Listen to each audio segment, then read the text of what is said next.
Baik, terima kasih waktunya. Selamat siang Ibu Bapak semua. Saya ingin menyapa beberapa dari antara Ibu Bapak semua. Selamat datang.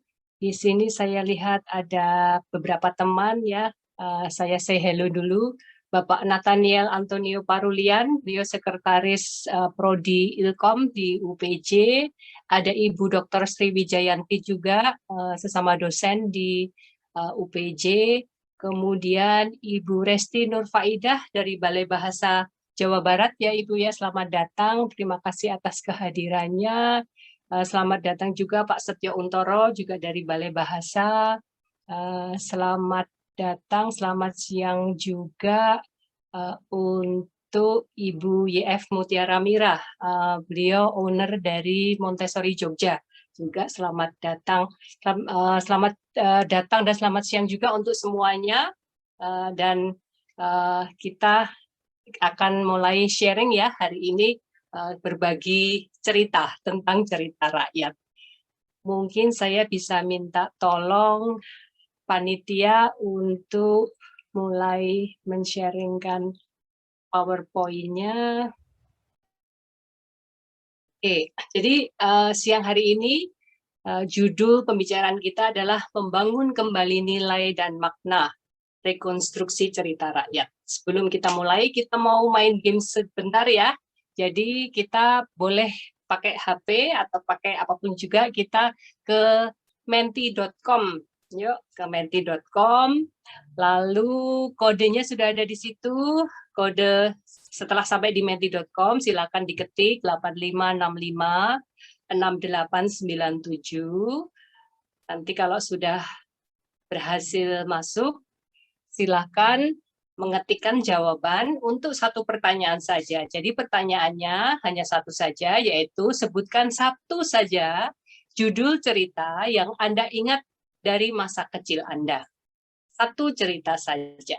Boleh silakan diketikkan di sana. Sudah mulai ada 2 orang di sana. Oke, sudah ada 3.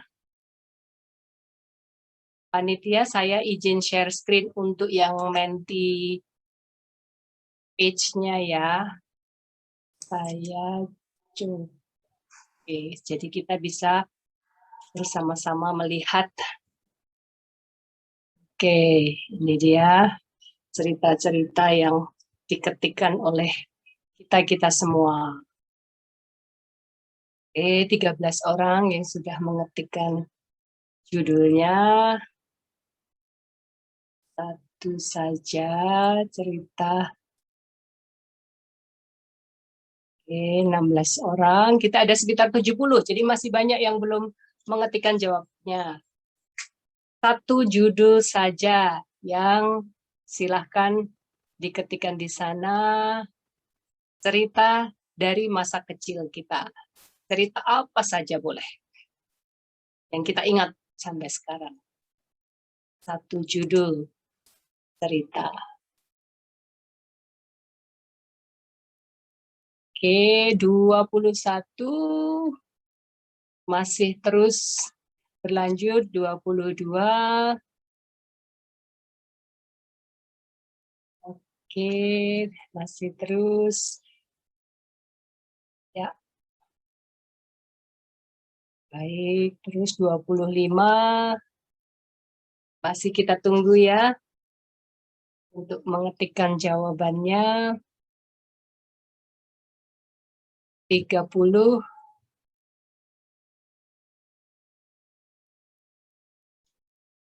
31 masih terus. Satu cerita dari masa kecil kita. Masih cerita yang masih kita ingat judulnya sampai sekarang. Oke, 33 yang sudah menyampaikan judulnya.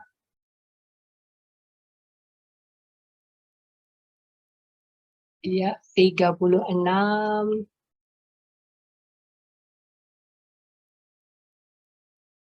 37.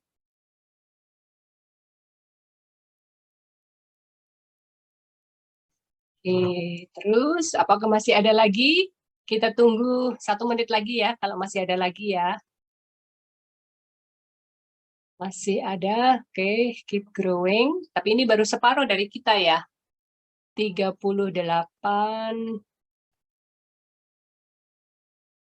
adakah lagi? 30 detik lagi.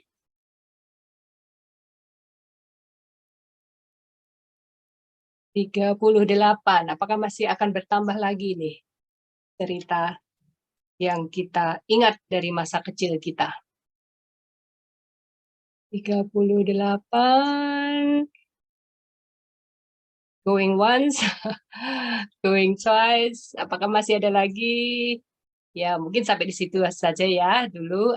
Jadi dari 38 ini kita lihat di sini bahwa hampir semua cerita-cerita, hampir semua judul cerita yang dituliskan oleh ibu bapak di sini, oleh teman-teman di sini adalah cerita rakyat ya. Jadi yang kita ingat adalah cerita rakyat. Yang paling banyak adalah Malin Kundang. Lalu ada Bawang Merah, Bawang Putih, Sang Kuryang, Tangkuban Perahu, Roro Jonggrang, Timun Mas. Ya masih bertambah lagi. Bahkan yang kecil-kecil ya, Bawang Merah, Bawang Putih masih ada, Ande-Ande Lumut, Danau Toba, Legenda Danau Toba, Batu Bedaun, ya, Roro Jonggrang juga. Ya. Hampir semuanya cerita rakyat. Bahkan saya, si Boncel ada yang bukan cerita rakyat. Hampir semuanya cerita rakyat. Oke, baik. Saya stop sharing screen dulu. Dan ini memang menarik ya. Kenapa yang dituliskan adalah cerita rakyat. Oke, baik. Hasil dari menti.com itu tadi adalah cerita rakyat. Tadi di chat ada 16, itu apakah, ada tambahan juga ya di chat juga, hantu beranak, Malin Kundang, Timun Mas, cerita anak juga masih banyak juga di sana ya, Putri Salju, Pulau Kemaro, Timun Mas, Buaya Kuning. Oke, baiklah. Terima kasih. Memang sebagian besar kita bisa simpulkan cerita rakyat ya, yang mendominasi apa yang kita ingat dari masa kecil kita. Oke, nanti akan saya bahas sedikit tentang itu. Boleh dilanjutkan next slide-nya. Oke. Jadi sebuah cerita ya, karya sastra itu sebenarnya naturnya itu kan adalah sesuatu yang seharusnya dulce et utile, itu menurut Horace sejak 13 sebelum Masehi ya. Jadi sebuah karya sastra itu seharusnya memberi hiburan dan juga memberi manfaat ya, ada manfaatnya, memberi hiburan, entertain dan juga mendidik. Nah, tapi kalau kita membicarakan tentang sastra anak, rupanya urutan itu terbalik ya. Jadi biasanya kalau kita membicarakan tentang sastra anak, itu urutannya bukannya menghibur lalu memberi manfaat, tapi manfaatnya dulu yang kita tekankan, baru setelah itu elemen hiburannya yang baru kita pikirkan kemudian. Kalau kadang-kadang terpikir ya, sayangnya sering terlupakan, tapi yang utama adalah elemen education-nya itu dulu. Nah, dari sekian banyak genre cerita anak, cerita rakyatlah yang memiliki elemen mendidik paling kuat ya. Jadi kalau dibandingkan cerita anak yang lain, cerita rakyat ini adalah cerita yang memang didesain untuk memberikan pendidikan, untuk memberikan ajaran, untuk menanamkan ajaran.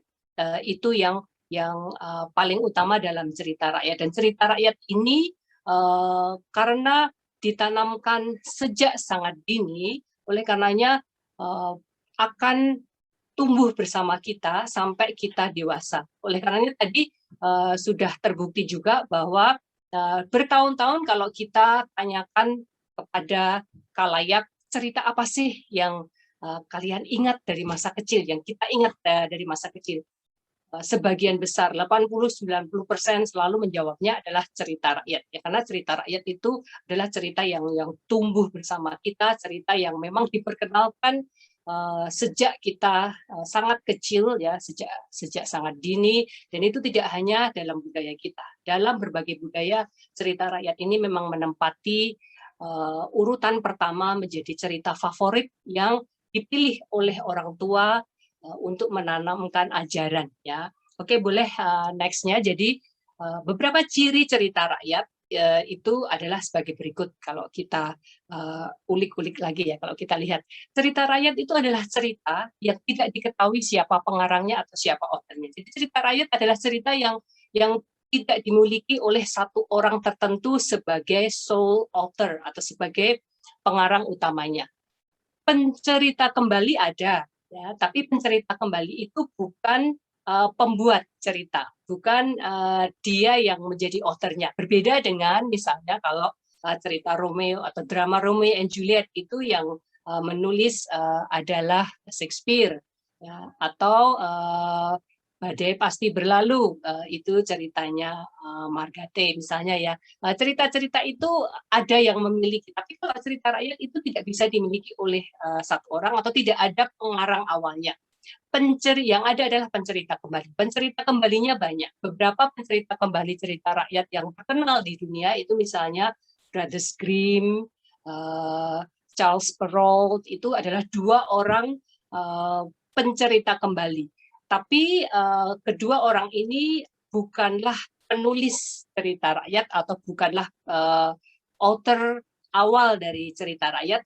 Mereka ini hanya mengumpulkan cerita yang beredar di antara masyarakat, kemudian dituliskan. Karena dulunya kan cerita ini, poin yang kedua, berasal dari rakyat, lalu untuk rakyat, dan diawali dari tradisi lisan. Jadi dulunya cerita rakyat itu hanya diceritakan dari mulut ke mulut, diceritakan oleh seseorang pencerita kepada khalayak, lalu diceritakan kembali, dan akhirnya Brothers Grimm dan Charles Perrault ini memiliki ide untuk kemudian menuliskan. Jadi kedua orang ini meskipun terkenal sebagai folkloris, mereka hanyalah menuliskan atau mengumpulkan kembali cerita yang ada di dalam masyarakat. Jadi ceritanya beredar banyak sekali di dalam masyarakat, kemudian dituliskan, dikumpulkan, baru dituliskan, baru dibukukan. Ya, tapi mereka tidak bisa dikatakan sebagai author. Mereka pencerita kembali. Oke, dan cerita rakyat ini diceritakan secara turun-temurun dari satu generasi ke generasi lain. Biasanya kita dari nenek, ya, dari nenek menceritakan ke ibu-ibu, ke anak, nanti kita menceritakannya kembali. Kalau sekarang sudah tidak terlalu tradisi lisan, kita biasanya menggunakan buku untuk menceritakan kembali cerita rakyat tersebut. Ya. Nah, tapi cerita rakyat tersebut, meskipun kita memakai buku, ada poin-poin tertentu yang masih tetap menjadi ciri khas cerita rakyat. Ya.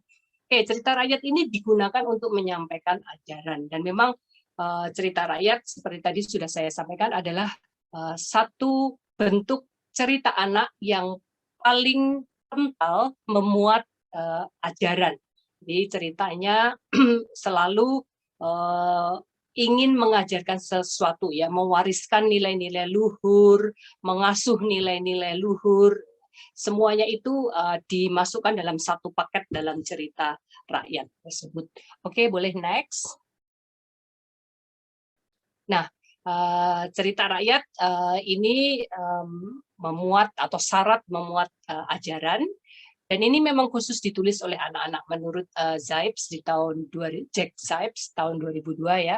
Beliau mengatakan bahwa cerita rakyat ini memang dulunya awalnya sekali meskipun tidak diperuntukkan untuk anak, tapi di masa modern ini menjadi cerita yang dikhususkan untuk anak-anak dan dikhususkan untuk memuat ajaran-ajaran tersebut. Ya. Jadi semua ajaran dalam satu budaya, dalam satu kelompok masyarakat biasanya dimasukkan dalam cerita rakyat tersebut untuk kemudian disalurkan, diinformasikan, diberikan kepada anak-anak dan kepada khalayak. Nah, karena sifatnya yang memuat ajaran-ajaran yang ada di dalam masyarakat khusus untuk anak-anak, maka cerita rakyat ini turut membentuk bangsa, ya, menurut Johnston tahun 2000. Lalu dari penelitian saya juga menekankan kembali bahwa cerita rakyat ini memang turut membentuk sebuah bangsa, ya, shaping nation. Dan ini cerita rakyat ini menjadi kendaraan yang paling handal, paling baik untuk menyampaikan nilai-nilai ke generasi atau dari generasi ke generasi. Kenapa? Karena strukturnya yang sama, strukturnya itu sudah ada sedemikian rupa, baru kemudian ajarannya tinggal ditambah-tambahkan, sehingga itu convenient sekali kalau dipakai untuk menjadi kendaraan menyampaikan ajaran dari satu generasi ke generasi lain. Oke, boleh next. Nah, oke. Namun cerita rakyat ini adalah cerita yang genre-nya sangat spesial atau berbeda dibandingkan cerita-cerita yang lain. Berbeda dengan cerita anak yang lain, berbeda dengan cerita-cerita karya-karya sastra yang lain. Sejak tahun 1975, Brad Putnas pernah mengatakan bahwa tales, just as plants, adapt to a certain environment through natural selection, and thus differ somewhat from other members of the same species. Nah, jadi dikatakan bahwa cerita rakyat ini, tales atau folk tales ini, seperti juga pepohonan, dia beradaptasi ya, pada lingkungannya, kemudian melalui perubahan-perubahan yang natural, itu kemudian mereka berubah menyesuaikan dengan keadaan. Sehingga tales ini berbeda dengan spesies-spesies lain atau berbeda dengan cerita-cerita yang lain. Ya. Kalau cerita yang lain, misalnya katakanlah cerita Harry Potter, ya sudah ditulis sedemikian rupa, kita tidak boleh mengubahnya, ya tidak bisa disesuaikan dengan masyarakat. Tapi kalau tales, karena cerita ini tumbuh di masyarakat, lalu disampaikan dengan cara tradisi lisan, maka cerita ini sangat fluid. Cerita rakyat ini sangat fluid, sangat mudah berubah, sangat menyesuaikan dengan lingkungannya, dengan keadaannya. Ya. Lalu Tehrani itu tahun 2013 mengatakan bahwa folk tales evolve like biological species. Jadi cerita rakyat ini berevolusi seperti juga spesies-spesies biologis yang lain, baik secara natural, dan nanti akan saya sampaikan bisa juga itu tidak natural, ya, secara natural, ya. Misalnya kalau dalam biological evolution itu kita sekarang akhirnya menemukan bagaimana beberapa spesies atau banyak spesies itu menjadi rentan, menjadi lebih kuat tahan pestisida, ya. Misalnya ada jenis-jenis tikus yang sekarang bisa sangat tidak mati meskipun diberikan berbagai macam racun, ya. Dia sangat resisten terhadap racun. Dia bisa menyesuaikan, ya, karena evolusi tersebut. Ya.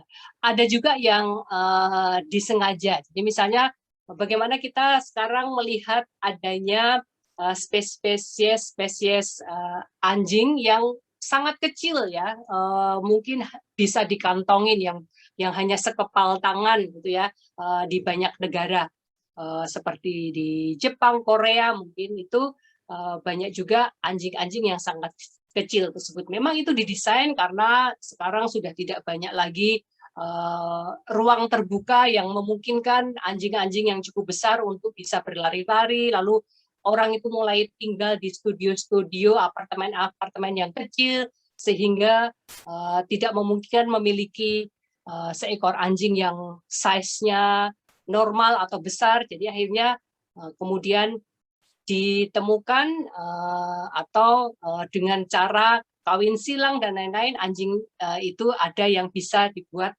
menjadi sangat kecil dan sesuai dengan ukuran-ukuran tempat tinggal orang zaman sekarang. Itu beberapa contoh evolusi di bidang biological species. Nah, folktale itu memiliki ciri khas yang sama dengan evolusi-evolusi tersebut. Oke, boleh next.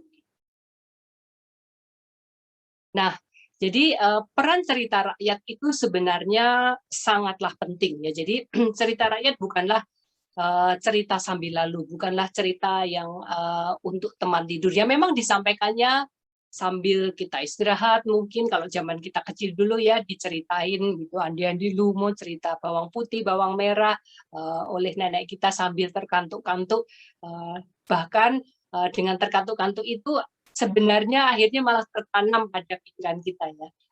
Nah, ketika kita diperdengarkan cerita rakyat tersebut, sebenarnya yang memberikan kita cerita rakyat itu tujuannya adalah untuk mendidik kita. Jadi cerita rakyat diberikan untuk mendidik anak.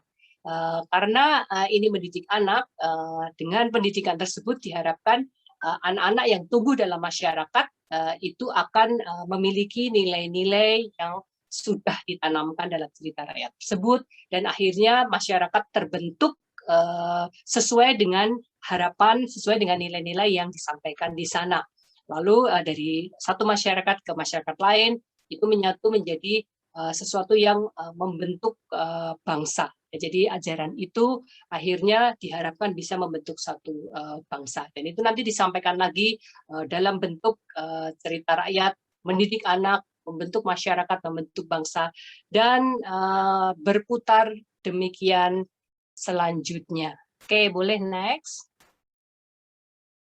Nah, cerita rakyat ini perannya sebenarnya selain dalam mendidik anak, kemudian membentuk bangsa, ada satu hal yang menarik, satu penelitian yang menarik yang disampaikan oleh seorang ahli. Sebenarnya beliau itu adalah neuroeconomics, ya, seorang saintis di tahun 2015 mengatakan ya. Selain itu dia juga seorang storyteller. Paul Zak ini seorang storyteller, wirausahawan, penulis juga, ya, melakukan penelitian mendalam tentang pentingnya cerita.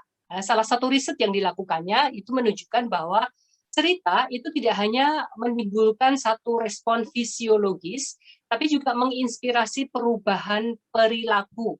Nah, ini hebatnya. Jadi melalui sebuah eksperimen yang mereka lakukan, yang Zak ini lakukan, mereka menemukan bahwa respons fisiologis dalam sebuah cerita itu dipicu oleh sebuah cerita, lalu meningkatkan kemungkinan seseorang untuk melakukan satu perilaku yang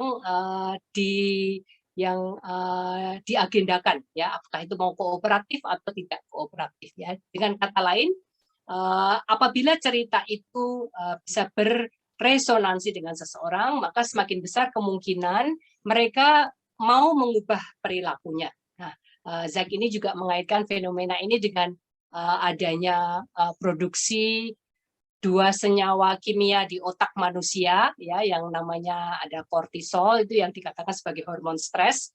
Nah, hormon ini memusatkan perhatian pada hal-hal ketika kita mengalami perasaan tertekan atau cemas. Lalu yang kedua itu namanya oksitosin, yang mengatur interaksi sosial yang dikaitkan dengan bagaimana kita memiliki rasa empati, rasa peduli, rasa percaya. Ya, nah, menurut penelitian Zak ini, jumlah dua senyawa kimia yang dilepaskan oleh otak menentukan seberapa besar keinginan seseorang untuk membantu orang lain, mengubah orang lain. Ya, jadi kita bisa mengengineer sebuah cerita untuk membuat seseorang itu melakukan sesuatu yang kooperatif untuk membantu orang lain.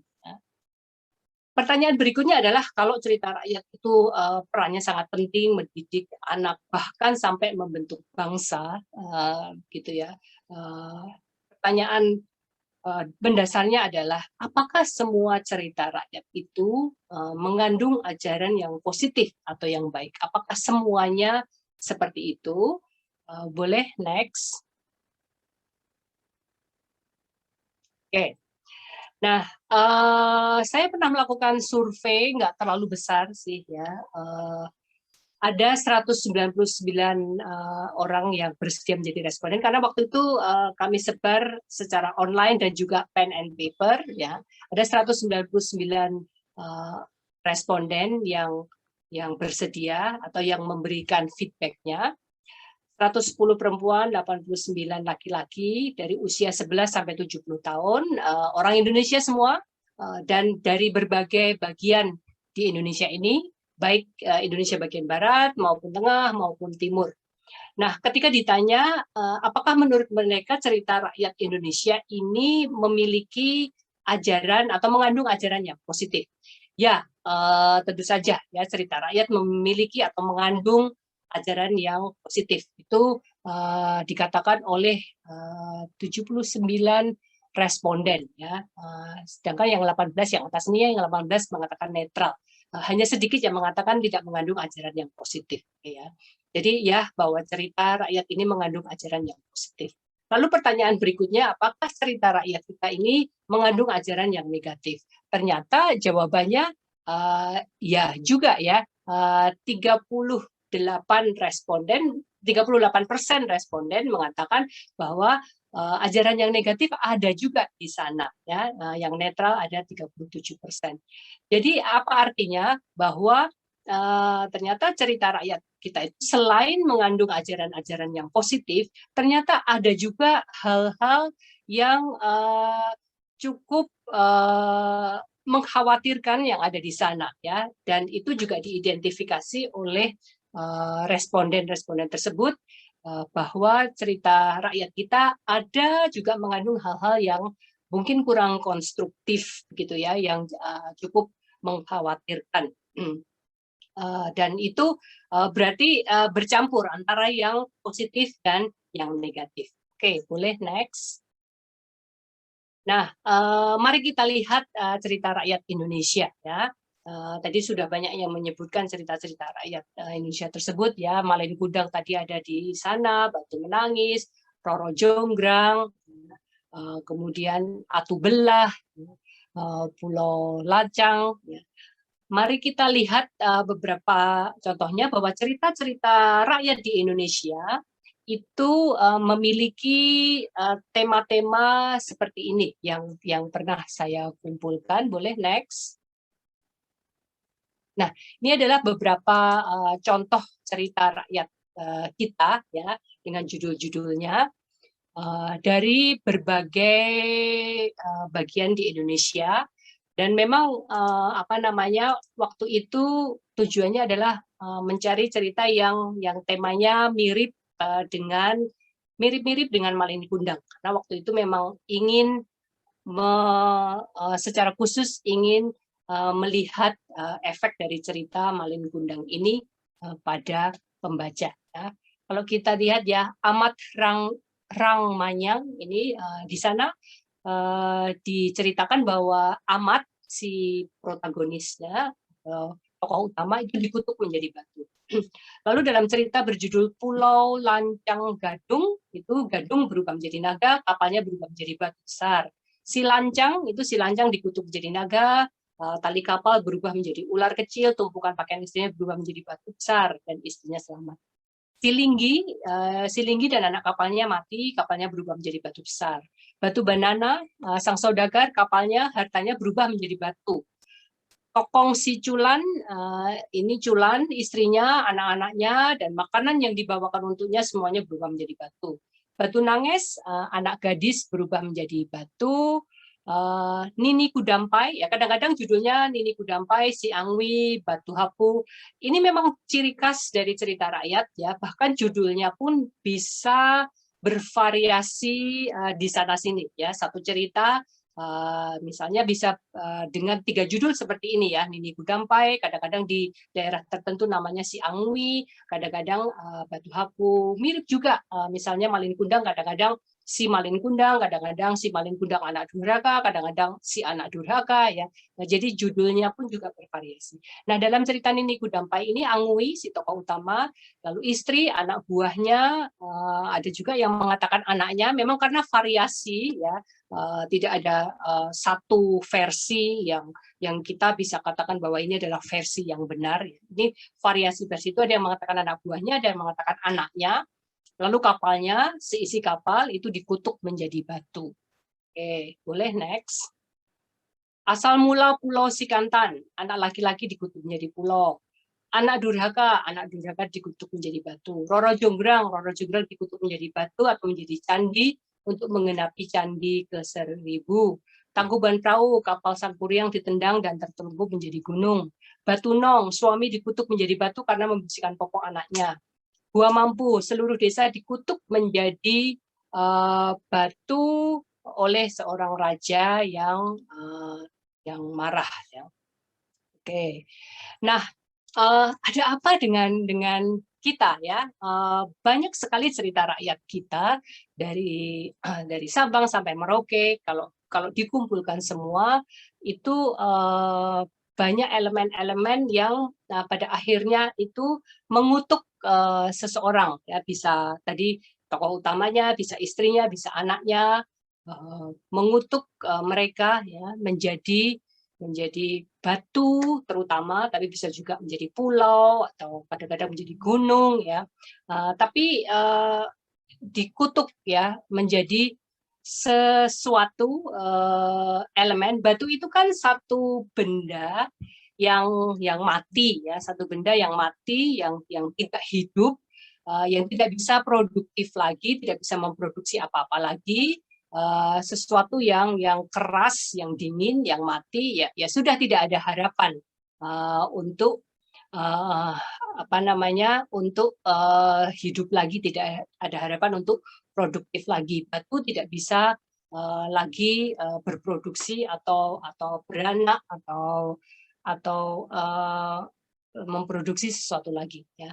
Nah, apa yang dikhawatirkan apabila banyak sekali, ini tidak hanya satu dua, ternyata kalau dikumpulkan itu banyak sekali cerita-cerita rakyat kita yang berisi kutukan, terutama dikutuk menjadi batu, itu seolah-olah mengajarkan bahwa mengutuk itu menghukum dengan dendam, ya, bahwa mengutuk itu adalah tindakan yang benar, bahwa mengutuk itu adalah biasa, bahwa mengutuk itu boleh dilakukan, terutama oleh figur yang otoritatif, ya, penguasa, powerful, orang yang powerful kepada bawahannya, ya. Nah, ini bisa menyampaikan ajaran-ajaran yang demikian. Bisa juga mengajarkan bahwa anak itu tidak menjadi seseorang yang pemaaf. Kalau kita lihat kasusnya dalam Malin Kundang misalnya, kenapa ibunya tidak memaafkan dia saja? Kalau dia tidak dimaafkan, anak yang tidak biasa dimaafkan, dia akan belajar bahwa dia tidak juga harus memaafkan. Ya, jadi itu nanti lingkarannya akan ke arah sana. Ya, karena tidak memaafkan, karena tidak dimaafkan, maka akhirnya nanti mereka akan tumbuh menjadi generasi yang tidak pemaaf juga.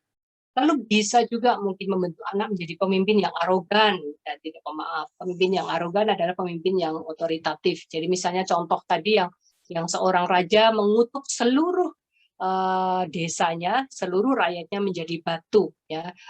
Padahal itu untuk sesuatu yang sebenarnya kalau dipikir-pikir lagi juga kesalahan si raja itu sendiri, gitu, karena sang raja tidak bisa menerima kekalahan itu karena dia malu dan sebagainya, sehingga akhirnya mengutuk seluruh rakyat yang apakah semuanya bersalah, apakah semuanya berdosa. Tidak juga, ya, bukan karena kesalahan mereka.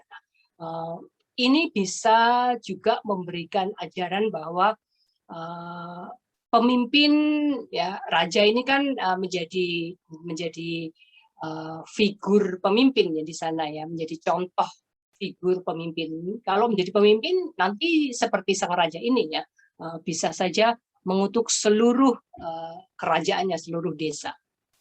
Nah, dengan mengutuk menjadi satu elemen yang mati, yang tidak produktif lagi, ini bisa juga membelenggu generasi muda, untuk membelenggu dan membuat mereka menjadi tidak produktif lagi. Mereka akhirnya menjadi generasi yang mati, mereka menjadi generasi yang tidak mau berusaha lagi atau tidak bisa berusaha lagi karena tidak diberi kesempatan lagi.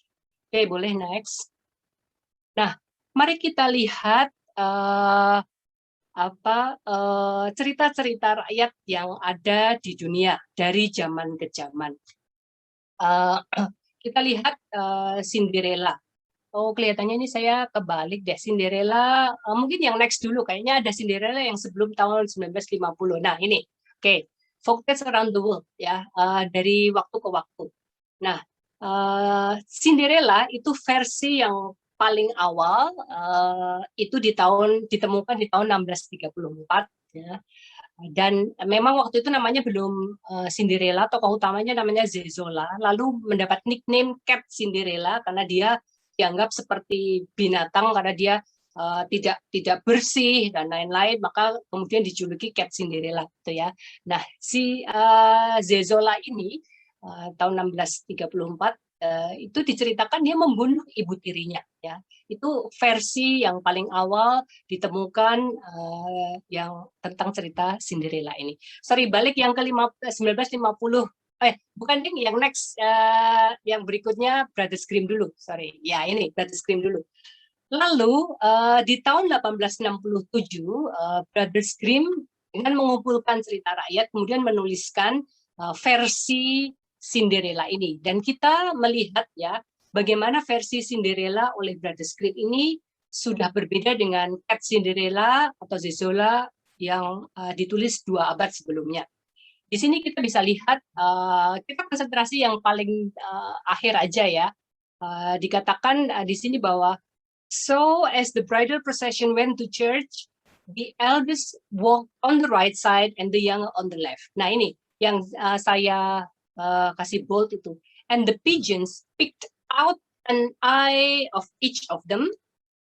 And as they returned, the elder was on the left and the younger was on the right, and the pigeons picked out the other eye of each of them. Jadi waktu jalan ke sana, merpatinya ngambil mata masing-masing satu, waktu balik lagi mengambil satu. Jadi akhirnya dua-duanya buta ya. So they were condemned to go blind for the rest of their days.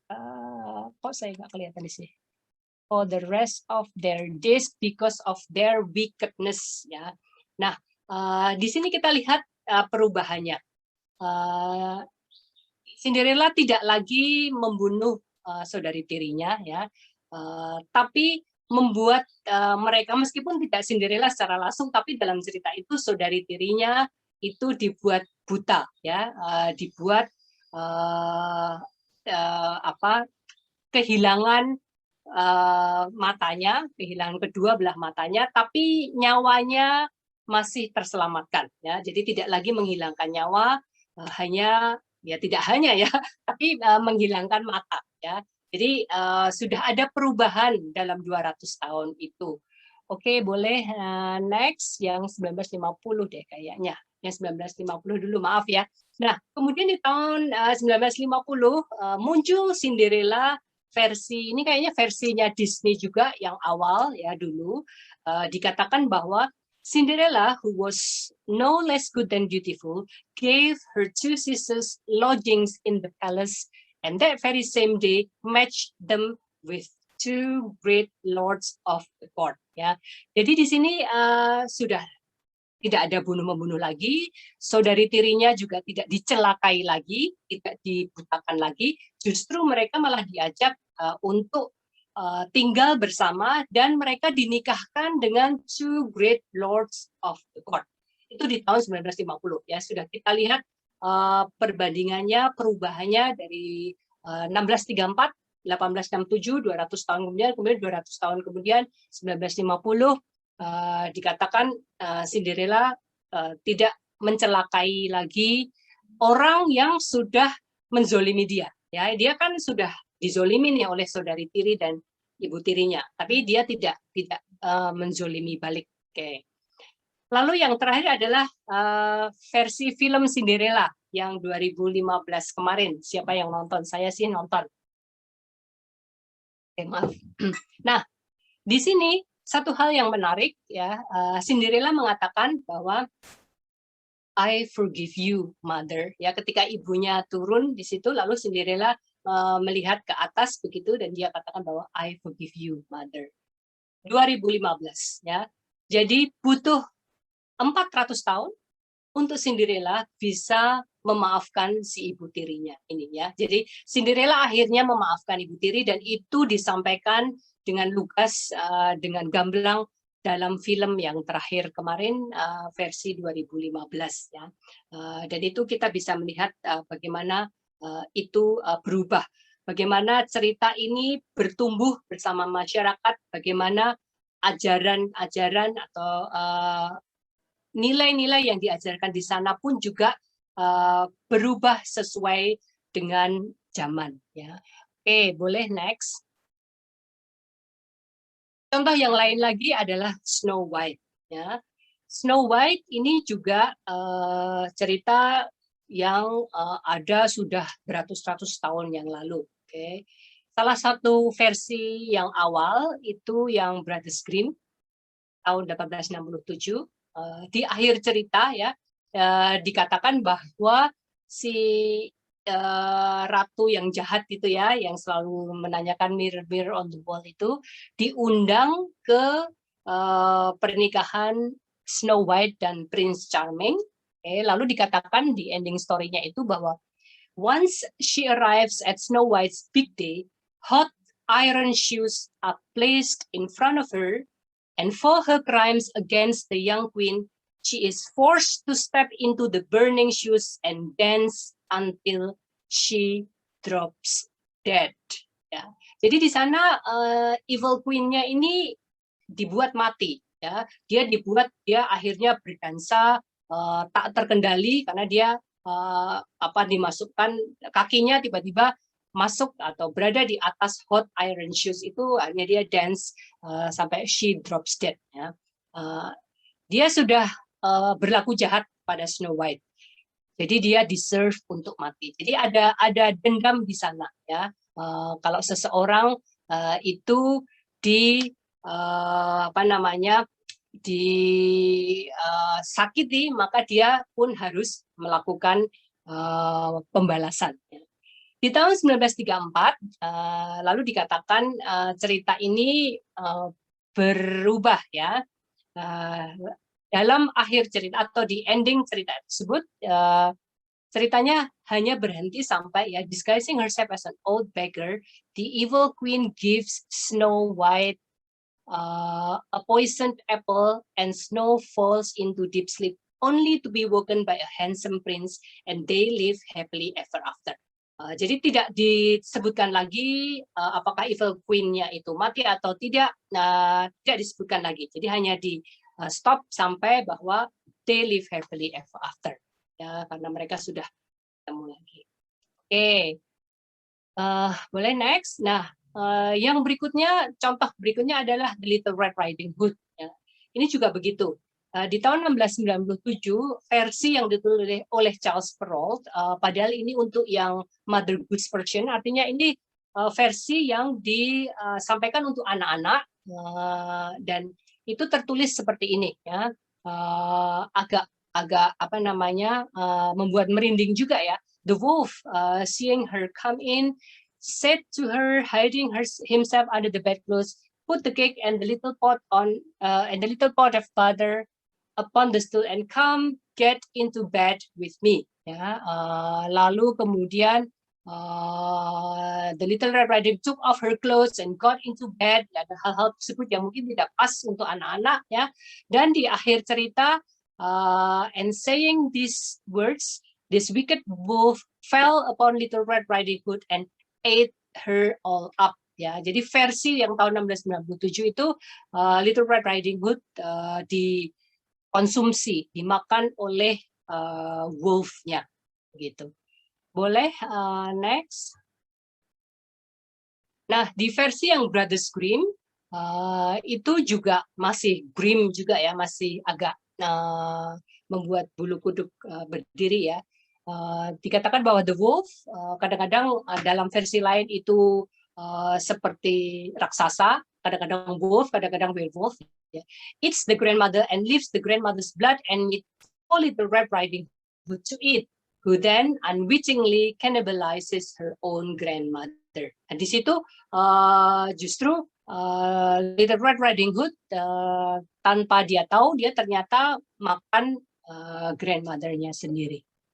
Tapi di modern version ya, yang versi-versi yang sekarang banyak beredar itu sudah berubah ya, sudah berbeda. Itu dikatakan bahwa a hunter, however, comes to the rescue and with the axe cuts open the wolf, at which point Little Red and her grandmother emerge unharmed. Meskipun sempat dimakan oleh werewolf itu, dia diselamatkan oleh hunter yang memotong dan membuka perut si wolf-nya itu, lalu mereka tada hidup dan sehat keluar dari perut wolf-nya tersebut tanpa ada hal-hal yang serius. Oke, itu beberapa contoh perubahan ya. Ini ya ini sama dengan yang tadi. Boleh next saja. Itu beberapa contoh perubahan cerita rakyat yang ada di dunia. Nah, karena cerita rakyat itu tadi secara sifat itu adalah cerita yang harus bertumbuh bersama masyarakat, harus berubah bersama zaman, kemudian cerita yang senantiasa terus berkembang, ya.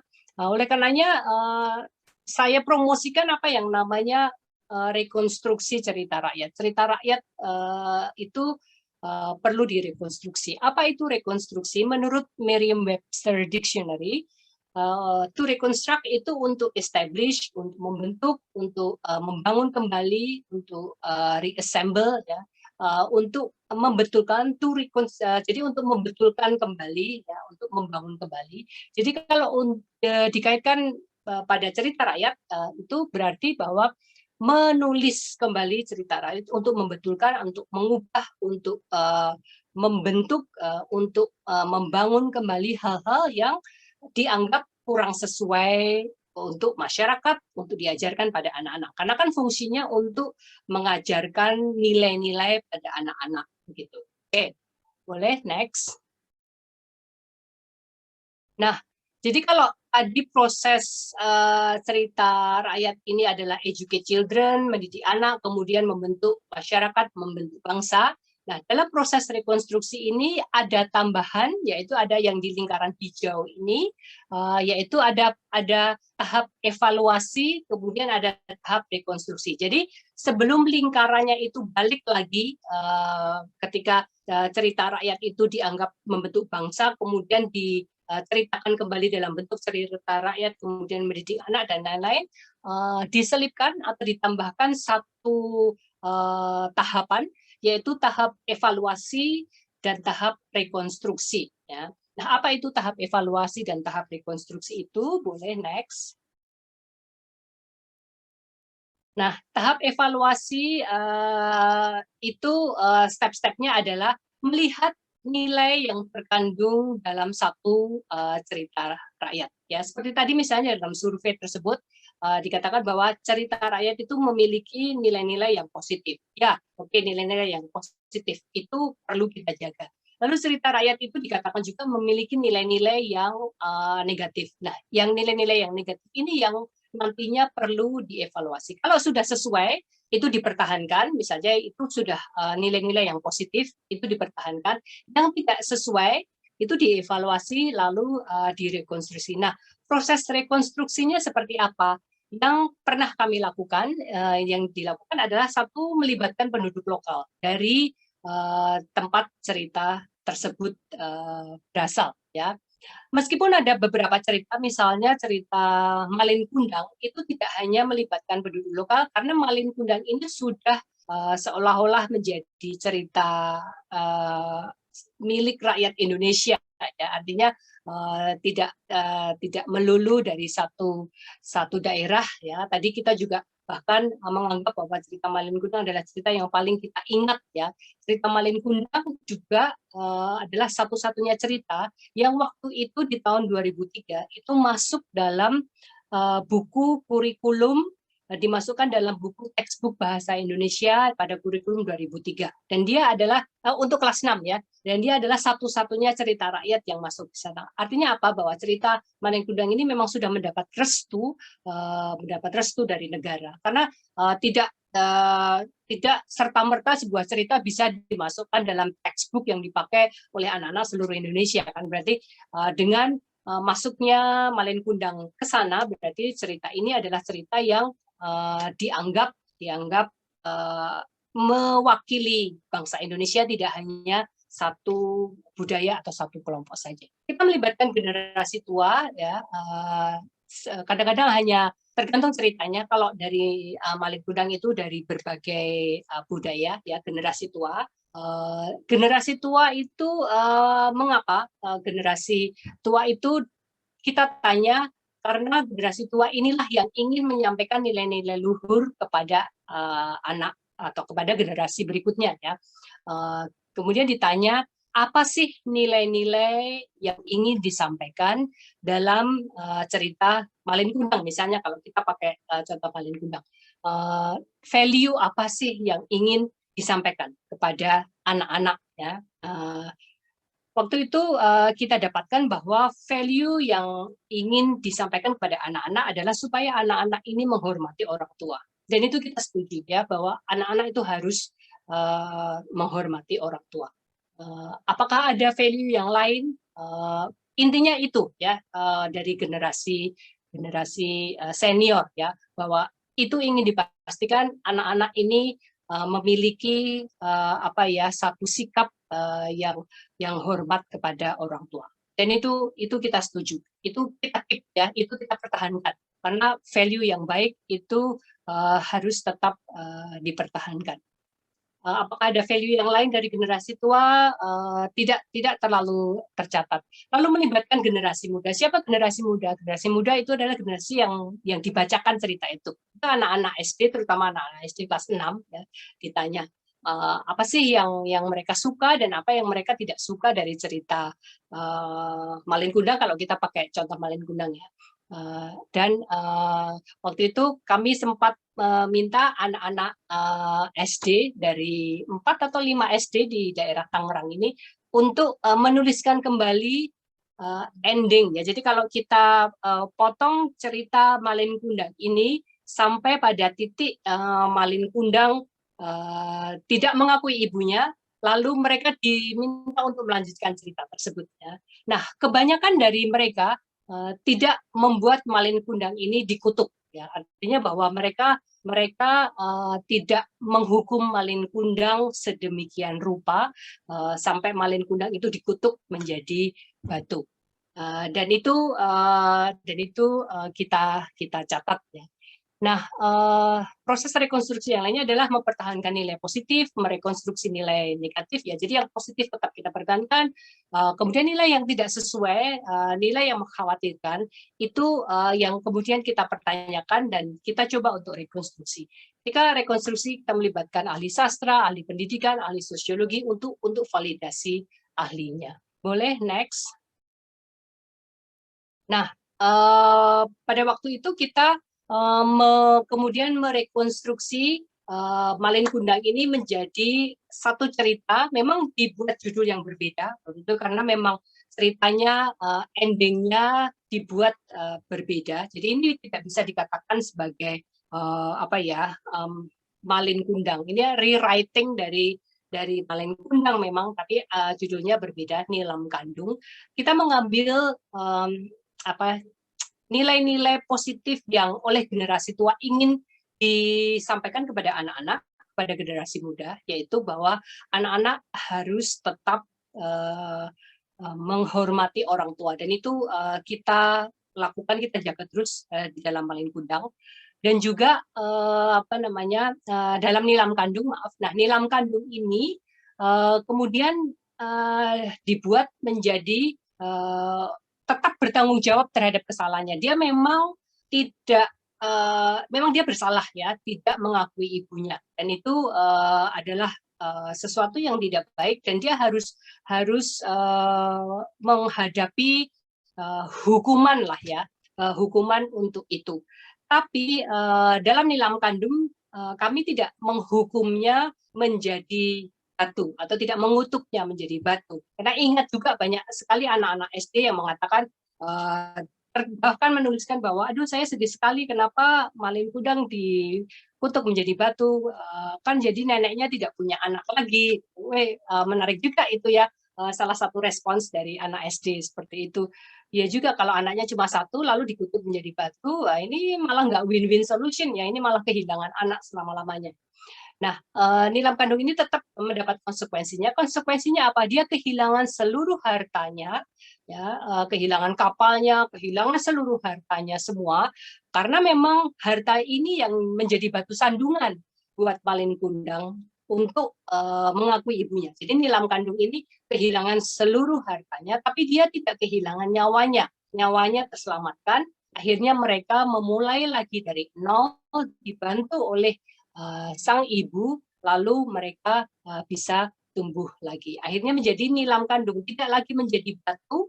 Nilam itu kan batu juga ya, batu juga. Tapi nilam ini adalah batu berharga, batu permata. Ya. Jadi Malin Kundang ini dibuang, dikutuk menjadi batu, kita angkat lagi menjadi seseorang atau sosok yang berharga untuk orang tuanya, karena dia anak kandung orang tuanya, dia anak bangsa, ya, dia menjadi anak yang berharga, makanya dia menjadi nilam, tidak lagi menjadi maling. Nah, karena dia berharga, akhirnya dia berharga untuk bangsa juga ya, untuk bangsa dan negara. Oke, boleh next. Nah, memang selalu ada pertanyaan-pertanyaan kritis. Saya memang mengatakannya adalah pertanyaan kritis ya, bukan kritik. Ini memang self kritik yang sangat baik disampaikan. Beberapa di antaranya adalah nomor satu, apakah boleh mengubah cerita rakyat? Yang kedua, bukankah cerita rakyat harus dilestarikan? Oke, untuk pertanyaan yang pertama, apakah boleh mengubah cerita rakyat? Satu, kalau kita balik lagi melihat definisi dari cerita rakyat adalah cerita yang berasal dari rakyat dan itu disampaikan dari mulut ke mulut, dari generasi ke generasi. Kalau dikatakan tidak boleh mengubah, apakah kita yakin bahwa versi-versi yang ada sekarang, dan itu juga tidak hanya satu versi kan, versinya bermacam-macam, bahwa cerita yang beredar sekarang itu adalah cerita yang tidak berubah dari dulu, pasti sudah berubah karena naturnya kan disampaikan dari mulut ke mulut.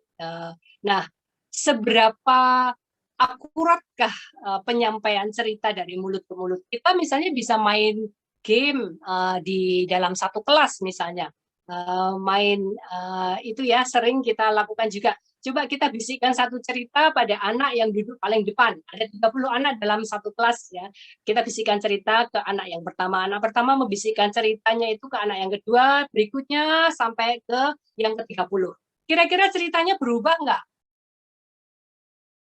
Kira-kira ceritanya berubah nggak? Yang pernah melakukan itu ataupun yang belum pernah, kira-kira ceritanya berubah nggak? Saya yakin berubah ceritanya, ya. Karena setiap orang dalam setiap penceritaan kembali itu pasti ada perubahan, entah itu karena tadi mendengarnya berbeda, kemudian ingin menyampaikan atau menambahkan sesuatu yang dia inginkan, ya, banyak noise-nya gitu ya. Jadi komunikasinya itu banyak agenda-agenda pribadi juga yang akhirnya bergulir di sana. Pasti berubah. Itu kita baru ngomong dalam satu ruangan kelas, dalam satu masa, nggak sampai 30 menit, ceritanya sudah berubah. Dari 30 ada 30 versi cerita. Ya. Jadi kalau dikatakan apakah boleh mengubah cerita rakyat? Loh, selama ini sudah diubah oleh banyak orang, sudah dilakukan oleh banyak orang. Hanya saja perubahannya itu tidak serta-merta mereka mengatakan, saya mau mengubah loh, saya mau merekonstruksi loh dengan cara begini-begini ya. Tapi secara tidak sadar itu sebenarnya cerita juga sudah berubah ya. Dan ada yang berubahnya cukup banyak, nanti saya berikan contohnya. Yang kedua, bukankah cerita rakyat harus dilestarikan? Cerita rakyat betul harus dilestarikan ya. Tetapi ada elemen-elemen yang harus bertumbuh juga kan dari cerita rakyat itu. Kalau media penceritaannya, misalnya bahwa cerita rakyat itu dituliskan, diceritakan dulu melalui satu lembar daun lontar misalnya, atau ditulis dalam prasasti tertentu. Nah, itu perlu dilestarikan, iya. Tapi ceritanya sendiri, namanya cerita rakyat, itu cerita yang bertumbuh bersama rakyat, cerita yang fluid, cerita yang terus berkembang bersama rakyat, ya. Dan itu sesuatu yang harus dilestarikan bersama rakyat, ya. Lalu yang dikatakan asli itu hanya cara cara penyampaiannya, cara penulisannya, media penulisannya itu boleh bisa dikatakan sebagai sesuatu yang harus dilestarikan, ya. Oke, boleh next. Nah, ini beberapa contoh berbagai versi Malin Kundang.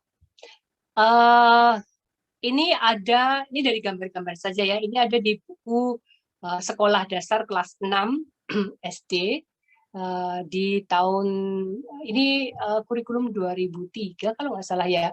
Di tahun-tahun tersebut tahun 2003-2004 ya. Kita bisa melihat bagaimana variasinya. Yang tiga ini, sorry, ya, bagaimana variasinya ya. Ada Malin Kundang yang sendiri dan menghardik ibunya, membentak ibunya, sesuatu yang tentu saja tidak boleh dilakukan. Ya. Lalu ada juga versi yang mengikutkan istrinya, ya, berarti bahwa istrinya ini ikut andil, ikut ambil bagian, bisa dibaca seperti itu dari gambar ini. Dari judulnya itu juga dulu judulnya ada yang menambah, ya, ada yang hanya Malin Kundang, lalu ada yang Malin Kundang si anak durhaka. Dengan tambahan judul si anak durhaka tersebut, berarti sudah juga menggiring para pembaca ini untuk mengatakan bahwa Malin Kundang ini si anak yang durhaka, anak yang harus pantas dicaci maki dan pantas untuk dihukum. Nah, yang menarik adalah yang versi yang ada perempuan pakai baju biru yang melakukan ini ya. Ini adalah versi VCD. Waktu zaman itu kan belum banyak belum banyak YouTube dan lain-lain. Kita pakai VCD, kita pakai disk gitu ya, kadang pakai DVD. Nah, ini adalah versi VCD-nya dalam bentuk digital. Nah, di situ justru yang mengusir ibunya itu tidak lagi Malin Kundang, ya.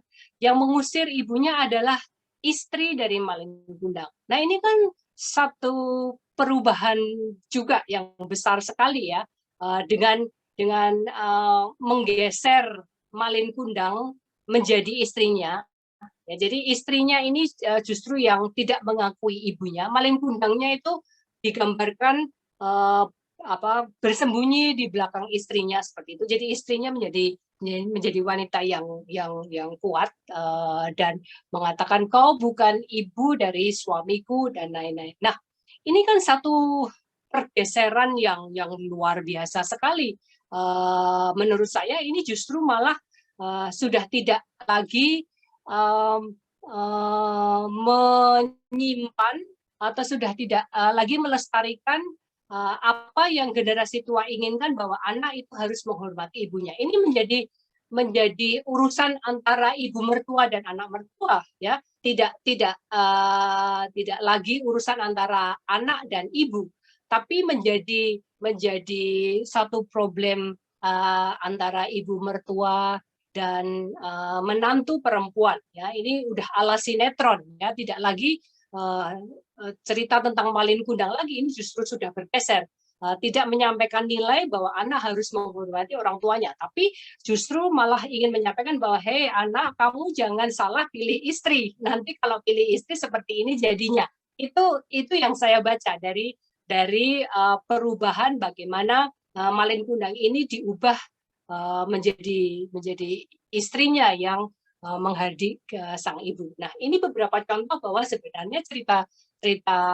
Malin Kundang, cerita rakyat kita itu sudah banyak sekali mengalami juga perubahan. Hanya saja perubahannya kadang-kadang masih belum esensial, yang penting untuk diubah, ya, menurut hemat saya, karena salah satu hal yang penting itu justru malah di elemen kutukan tersebut. Tapi kalau elemen bahwa anak harus menghormati ibunya, itu harus dilestarikan, harus dijaga. Dan saya setuju, dan anak harus menghadapi konsekuensi dari kesalahan dia. Tapi jangan sampai anak tersebut kehilangan hidupnya, kehilangan nyawanya. Karena bagaimanapun juga seorang anak adalah anak yang harus melanjutkan cita-cita, harus melanjutkan bangsa, harus melanjutkan budaya. Oke, boleh next. Nah, ini beberapa contoh rekonstruksi yang lain ya dari Indonesia bagian barat. Boleh next. Dari Indonesia bagian tengah. Ya, waktu itu almarhum Pak Sapardi Djoko Damono yang berperan sebagai ahli sastranya ya untuk melakukan validasi ahli. Oke, boleh next. Dan ini dari Indonesia bagian timur ya. Waktu itu yang menjadi validasi ahlinya adalah past President of International Research Society untuk Children Literature. Oke, kesimpulannya yang terakhir. Jadi kesimpulannya bisa kita ambil hari ini adalah bahwa cerita rakyat ini tidak pernah murni hanya menjadi sebuah cerita, karena selalu ada ajaran yang diselipkan dan itu sangat ajarannya sangat kental. Dan kedua, sebagai cerita untuk mendidik anak, semua cerita rakyat itu harus dievaluasi. Dan ketika cerita rakyat yang berisi pesan negatif, hendaknya direkonstruksi ulang demi pembangunan sumber daya manusia. Oke, terima kasih. Ya, terima kasih. Boleh sekarang jadi tanya jawab.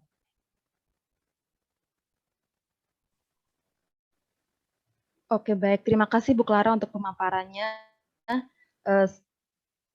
Saya akhirnya banyak tahu ya, ternyata cerita-cerita rakyat zaman dulu itu banyak sekali yang quote-unquote itu jahat dan kejam. Dan kalau itu terus kita bawa sampai ke generasi sekarang, pasti itu akan membentuk sebuah konsep dan sudut pandang yang nggak baik gitu ya untuk anak-anak sekarang ini. Nah, sebelum kita masuk ke sesi tanya jawab, saya mau mengingatkan sekali lagi untuk Bapak Ibu, untuk boleh tetap mengikuti webinar ini sampai dengan selesai, karena nanti di akhir kami panitia akan bagikan link evaluasi untuk menjadi syarat untuk mendapatkan e-certificate, juga untuk e-book yang sudah Ibu Clara buat tadi ya. Oke, siang ini ada beberapa pertanyaan yang masuk untuk Ibu Clara. Pertanyaan yang pertama, Bu, apakah ada batasan saat kita melakukan rekonstruksi cerita, Bu, sehingga cerita yang akan kita buat itu menjadi lebih ramah anak, dan bagaimana juga kita bisa lebih peka terhadap nilai apa yang harus kita ubah dan harus kita pertahankan di dalam rekonstruksi cerita. Terima kasih, Bu. Oke, baik. Terima kasih pertanyaannya. Apakah ada batasan? Saya rasa kita tidak usah membatasi diri dulu, tapi apa yang saya lakukan mungkin bisa direplikasi ya. Artinya bahwa cerita rakyat ini kan intinya adalah ingin memberikan atau mewariskan ajaran dari generasi dulu ke generasi muda ya.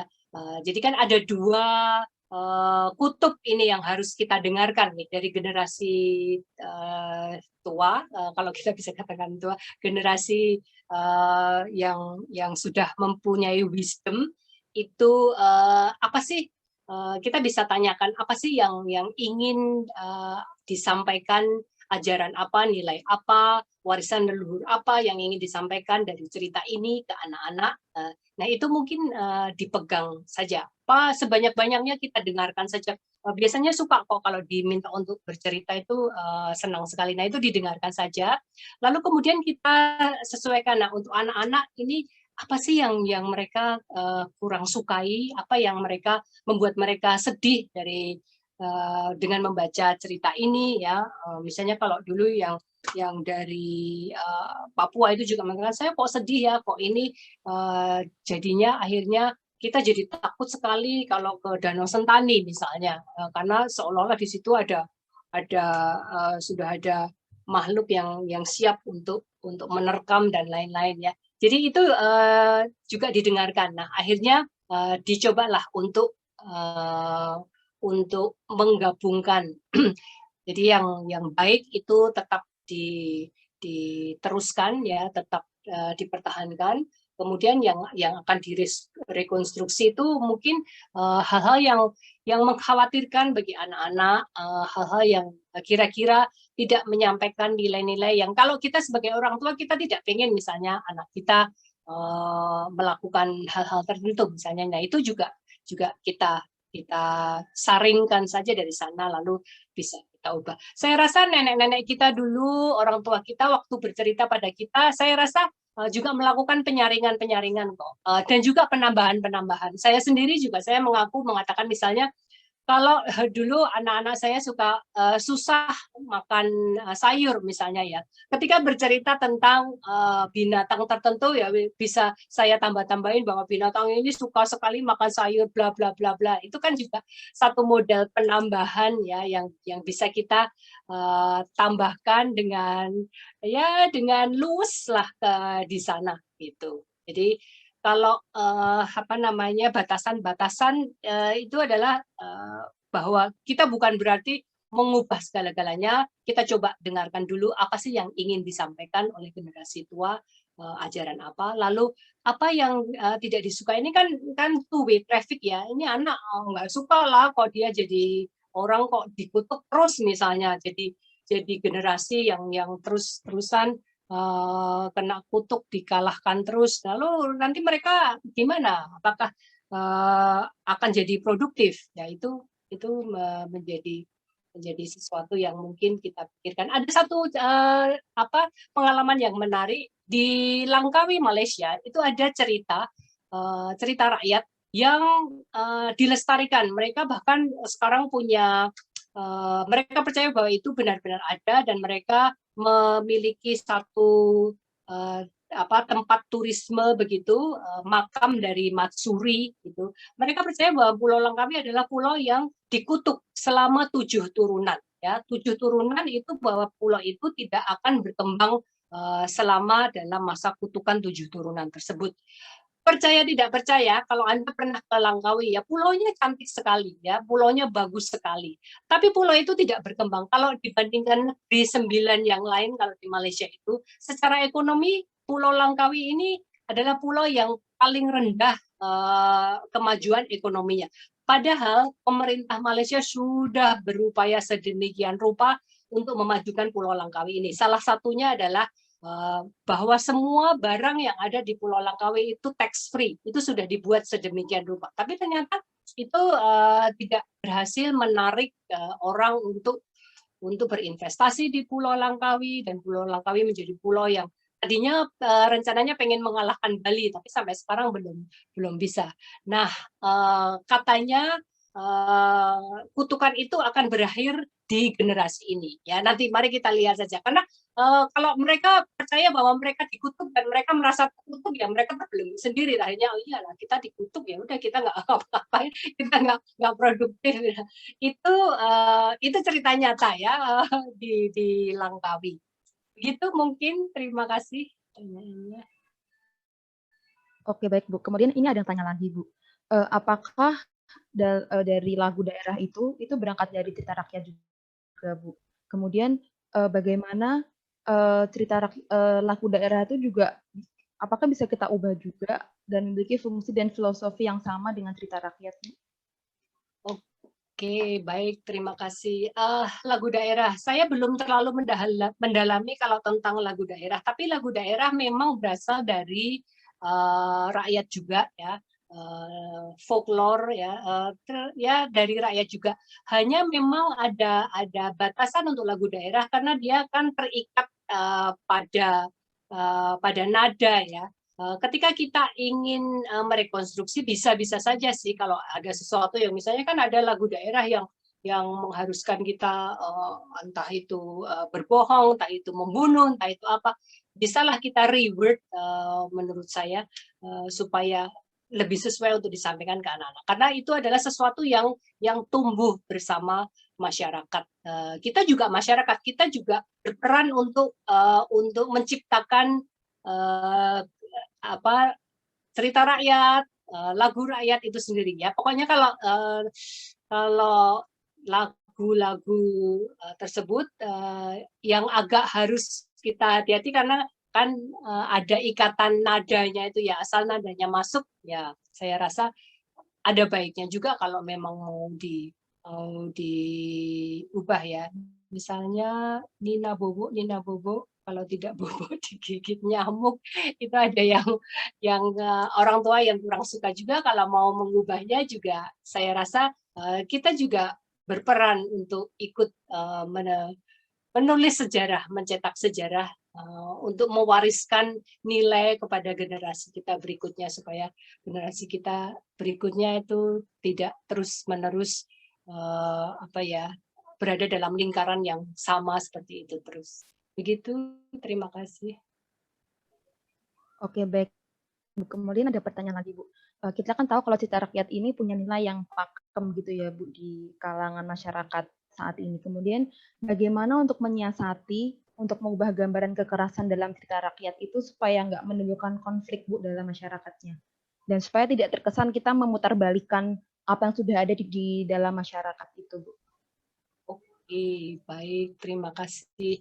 Ya, kalau kata pakem itu memang saya rasa pakemnya itu bukan sesuatu yang harga mati ya, karena seperti kita ketahui tadi ya bahwa cerita rakyat itu boleh deh sekarang dikumpulkan. Misalnya cerita rakyat apa? Malin Kundang. Kita kumpulkan cerita Malin Kundang itu versinya, variasinya itu pasti berbeda-beda. Di situ menunjukkan bahwa tidak ada satu cerita rakyat itu yang lebih betul dibandingkan yang lain ya. Saya rasa kita bisa memasukkan hal-hal tertentu yang kita anggap atau mengubah hal-hal tertentu yang kita anggap kurang sesuai. Memang pro dan kontra itu pasti ada. Yang kami lakukan dulu itu juga apa namanya banyak menuai pro dan kontra. Tapi kami katakan nih kami sudah menanyakan generasi tua, ternyata dari generasi tua tidak ada intensi, tidak ada keinginan bahwa si Malin Kundang ini harus dikutuk. Itu kita tidak melihat itu bahwa ajaran yang ingin disampaikan itu ternyata hanya memastikan bahwa anak-anak ini harus menghormati orang tua. Nah, perkara bagaimana konsekuensi yang harus dihadapi anak ini yang sudah tidak hormat pada orang tua itu kan seolah-olah diserahkan kepada kita, kepada generasi berikutnya. Konsekuensinya apa? Konsekuensi harus ada, tetaplah kalau tidak ada konsekuensi juga kita tidak mendidik anak ya, kita tidak mendidik generasi muda. Konsekuensinya apa? Apakah konsekuensi mematikan seseorang itu adalah konsekuensi yang sesuai, apakah konsekuensi yang mendidik, apakah konsekuensi yang konstruktif. Nah, itu ya hanya ya kita berani saja. Saya rasa sekarang ini sudah mulai lebih berani ya, di YouTube sudah banyak sekali iklan-iklan juga yang memakai cerita rakyat yang sudah direkonstruksi ya. Jadi apa namanya misalnya apa ya kemarin ada yang iklan-iklan saya diberi contoh iklan itu juga memakai cerita rakyat itu yang kemudian melakukan twist terhadap cerita itu sendiri sehingga mengubahnya. Tapi pro dan kontra itu pasti ada sih. Apapun yang kita lakukan selalu ada yang pro, ada yang kontra. Tapi kalau kita ada dasarnya, saya rasa ya tujuan kita kan baik. Maksudnya tujuan kita bukan untuk menghilangkan sesuatu atau tujuan yang jelek. Oke, kemudian ini ada pertanyaan lagi, Bu. Kan di sini tentu banyak teman-teman dari peneliti juga, Bu. Nah, yang mau ditanyakan adalah apakah rekonstruksi cerita itu sama dengan penciptaan kembali atau sama dengan mengkonversi cerita, dan kemudian apakah cerita rakyat yang dibuat oleh peneliti itu masih layak dikategorikan sebagai cerita rakyat atau berupa saduran yang bersumber pada cerita rakyat? Oke, baik, terima kasih.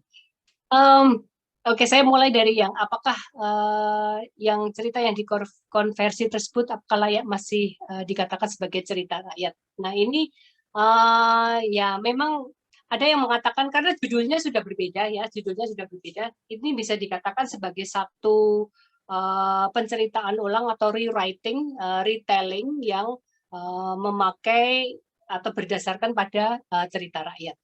Tapi tidak menutup kemungkinan bahwa nanti di masa depan kalau cerita yang diceritakan kepada khalayak itu adalah cerita yang versi yang katakanlah si Malin Kundang ini tidak dikutuk, itu lama-lama bisa menjadi sebuah cerita rakyat. Karena cerita rakyat kan cerita yang disetujui oleh masyarakat, kemudian diceritakan bersama-sama, dan ya kalau itu disetujui oleh banyak khalayak, tentunya itu lama-lama bisa dikatakan menjadi cerita rakyat, begitu ya. Tapi kalau sebelum itu adalah satu bentuk retelling, satu bentuk rewriting yang mungkin belum merakyat, belum bisa dikatakan sebagai cerita yang muncul atau tumbuh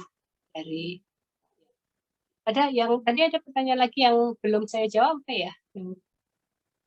Oke, sebenarnya masih banyak pertanyaan yang belum dijawab, tapi coba saya pilih satu lagi ya, Bu ya. Nah, ini ada pertanyaan yang menurut saya menarik sih, Bu. Apakah kita bisa memasukkan unsur modern, contohnya teknologi dan media sosial dalam rekonstruksi cerita rakyat untuk menarik perhatian anak-anak saat ini, Bu? Karena kan kita tahu anak-anak saat ini itu modern banget ya, Bu. Apakah itu bisa, Bu? Oke, ya. Kalau saya sih setuju saja ya. Artinya bahwa fungsi cerita ini adalah untuk menanamkan nilai-nilai, dan sebenarnya dari cerita rakyat kita bisa belajar banyak ya, belajar narasi, menambah kosakata, kemudian melancarkan pelajaran anak-anak ya, kemudian membuka imajinasi mereka dan lain-lain. Fungsinya banyak sekali. Nah, kalau dengan mendekatkan pada dunia mereka. Jadi dunia mereka itu didekatkan pada cerita yang akan dipakai untuk mengajarkan ajaran-ajaran pada mereka, dan itu efektif. Saya rasa itu perlu dipakai juga. Saya rasa saya setuju menggunakan teknologi, bahkan mungkin sekarang cerita rakyat sekarang sudah tidak disampaikan dengan cara melalui buku cetak lagi ya, misalnya, karena anak-anak sekarang juga mungkin sudah tidak pegang buku cetak lagi, itu bisa disampaikan secara online, secara digital. Penceritaan pun, storytelling pun juga sekarang sudah tidak lagi dibatasi harus dari nenek ke anak, ke cucu, lalu ibu ke anak, tapi bisa juga lewat YouTube oleh seorang storyteller, ya itu berarti kan memanfaatkan teknologi, dan anak-anak menggunakan YouTube, anak-anak memakai YouTube, dan itu mendekatkan mereka pada dunia kita yang mendekatkan diri pada dunia mereka, dan saya rasa itu good idea sih, saya setuju sekali.